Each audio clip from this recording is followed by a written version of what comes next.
Mes sœurs, mes frères, bienvenue en cette méditation sur les textes de ce lundi 26 juin 2023 en cette 12e semaine du temps ordinaire.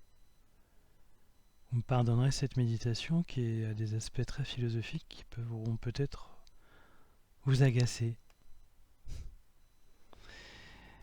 Écoutons-nous vraiment Dieu? L'écoute est un sens qui a été supplanté par la vue dans les sociétés occidentales contemporaines. Dans les sociétés anciennes, dont certaines existent encore aujourd'hui, l'écoute est largement plus valorisée que la vue. D'ailleurs, la Bible se lisait à voix haute et murmurait jusqu'au Moyen-Âge, pour exercer une écoute active de la parole. C'est encore le cas aujourd'hui dans les yeshivas, les écoles juives de niveau fin de primaire, début de secondaire, où la Torah est lue à haute voix avec force. De manière assez paradoxale, la vue paraît a priori plus fiable que l'écoute. On dit souvent d'ailleurs qu'on n'a pas entendu ou pas compris, mais presque jamais qu'on n'a pas vu. On insiste au contraire pour dire que si je l'ai vu, c'est vrai, ça s'est passé. Et pourtant, par son rayonnement justement assez large, la vue commet de nombreuses erreurs, alors que l'écoute, par sa faiblesse de rayonnement, en commet moins, car elle peut aller dans les détails en raison de son périmètre plus restreint. C'est un variant anthropologique qui a été renforcé dans les premières sociétés qui sont restées longtemps sans écrit et donc longtemps oralisées. Aujourd'hui, notre difficulté est de renouer avec l'écoute dans une civilisation qui valorise à la fois l'écrit et la vue. L'écoute a une dimension spirituelle que la vue n'a pas toujours. La vue est toujours attirée par ce qui est surprenant. Elle est le sens qui se lasse aussi le plus. Elle est souvent à la recherche du sensationnel et de la sensation, par définition. L'écoute, elle, est plus patiente, plus humble, et s'intéresse aux détails qui va permettre de donner un sens au tout qu'on a pu entendre. Parce que justement, l'écoute est un sens de la relation, alors que la vue est un sens purement individuel et égocentrique. Dans tout le judaïsme depuis Abraham, l'écoute a été le centre de la relation entre Dieu et les personnes. C'est parce que Abraham a écouté Dieu, et c'est le texte de Genèse du jour, qu'il est devenu justement le Père des nations, comme Dieu le lui avait promis. C'est parce que les enfants écoutent leurs parents, leur transmettre la foi dans le livre, par exemple des proverbes ou de la sagesse, que les enfants grandissent dans la connaissance de Dieu. En effet, Shema, en hébreu, signifie bien écouter, mais aussi obéir, et encore apprendre. La relation à Dieu est faite d'écoute active avec des sentiments mêlés de respect et d'obéissance, comme le jeune Samuel éduqué par Élie dans le temple, et qui dit à Dieu « Parle, Seigneur, ton serviteur écoute ».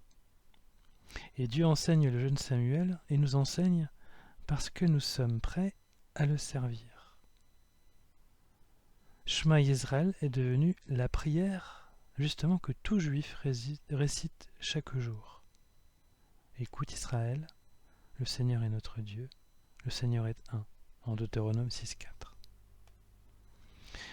Cela explique la dévalorisation par Jésus du sens de la vue. Dans le texte du jour, Jésus qui est pour le Messie donc un sens, la vue est un sens intérieur avec une portée mystique.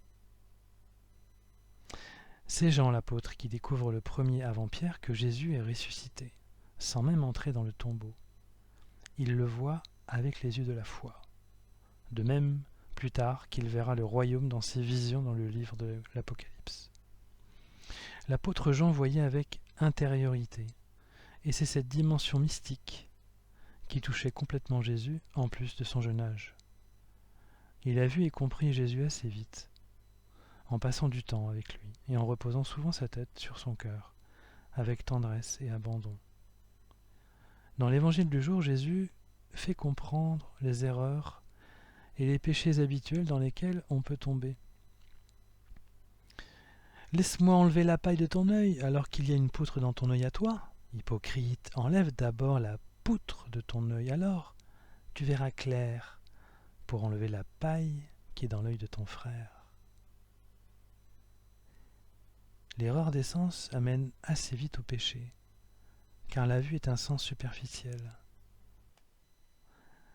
Elle s'attache à la surface et n'entre jamais ou presque en relation, sauf dans un regard silencieux où, justement, on prend le temps de regarder et de voir plus loin que ce qu'on nous donne à voir ou que ce qui nous est donné à voir.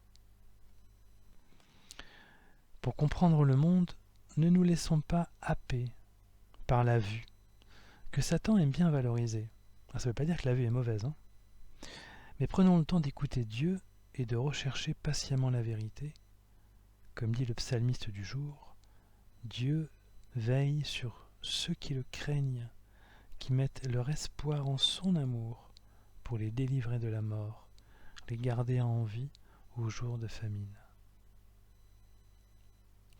Si on prend un exemple, l'écoute du silence dans la montagne est à cet égard toujours significative. Elle vous fait comprendre beaucoup de choses. Mes plus belles révélations et mes plus grandes paix, je les ai obtenues seul, dans la montagne. Et Jésus d'ailleurs se recueillait en altitude pour parler et écouter le Père.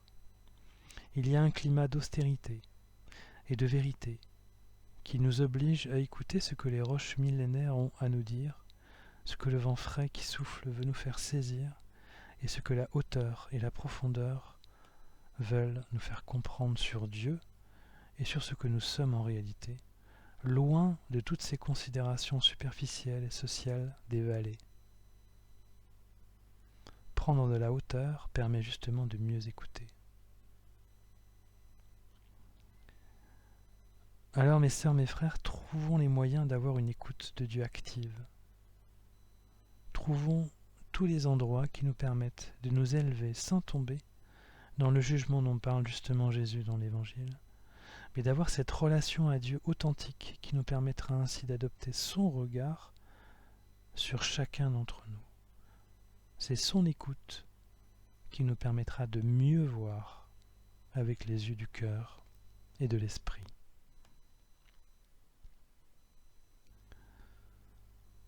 Mes sœurs, mes frères, après cet instant de méditation philosophique et spirituelle, je nous invite à la prière. Ô Seigneur Jésus, toi qui écoutais le Père sans cesse, toi qui méditais toujours la vie, tu étais toujours en relation avec tous.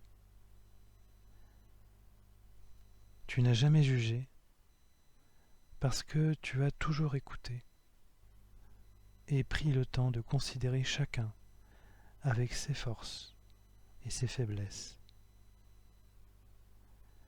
Aide-nous à avoir cette écoute et ce regard intérieur, tourné vers le Père, pour que nous soyons les dignes enfants d'Abraham et du Père.